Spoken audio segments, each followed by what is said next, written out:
Oui, j'ai oublié de dire un truc qui est relativement important. Les méthodes qui ont été employées par les Algériens et par les Syriens, enfin on dit les Syriens ont piqué les méthodes des Algériens, c'est-à-dire de fabriquer des groupes extrémistes pour discréditer leurs opposants.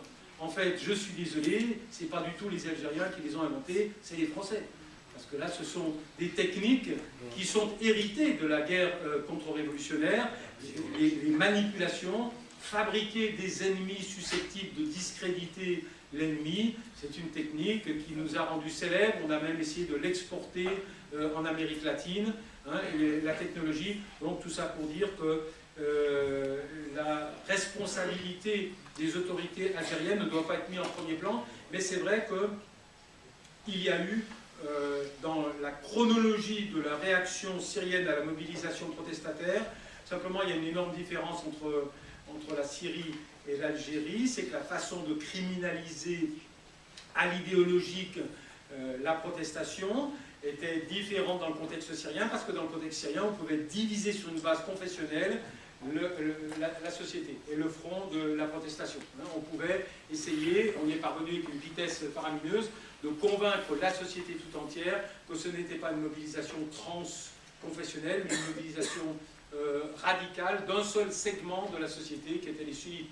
Et donc on a réussi comme ça à isoler les Druzes, les Alaouites, les chrétiens et à faire peur à la communauté internationale. Alors évidemment, bien sûr, ce qui s'est passé, alors je vais essayer de ne pas me tromper cette fois-ci, les conditions de la déposition de Morsi, bien sûr, ne peuvent que... Je vais prendre les choses différemment. Je dirais que c'est la troisième fois que l'Europe commet une forfaiture politique absolue. La première fois, c'était en janvier 1992 en Algérie. La seconde fois, c'était en 2006 en Palestine. Et la troisième fois, c'est en Égypte.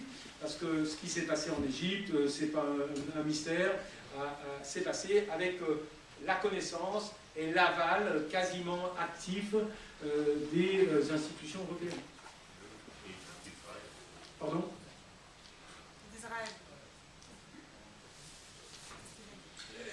Oui, eh ben, dans le cas égyptien, oui, bien sûr. Alors là, c'est extrêmement net. Dans le cas syrien, je dirais prudence, c'est moins caractéristique, c'est moins immédiat. Dans le cas égyptien, bien sûr, et les généraux égyptiens nous font quand même le cadeau de nous donner la preuve a posteriori de leur zèle dans la gestion du conflit palestinien dans l'intérêt d'Israël, puisqu'ils ont évidemment relevé le niveau d'embargo comme jamais sur le secteur de Gaza, entre autres.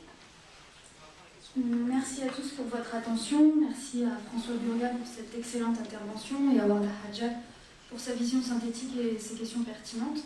On va passer aux questions. Donc Torak sera parmi vous avec un micro. Deux choses par rapport aux questions. C'est des questions, c'est pas des interventions, donc c'est une minute. Et la deuxième partie, c'est vraiment rester courtois. Enfin, quand on sait que c'est un sujet qui est sensible. Donc voilà. On vous remercie par avance. Merci. S'il vous plaît.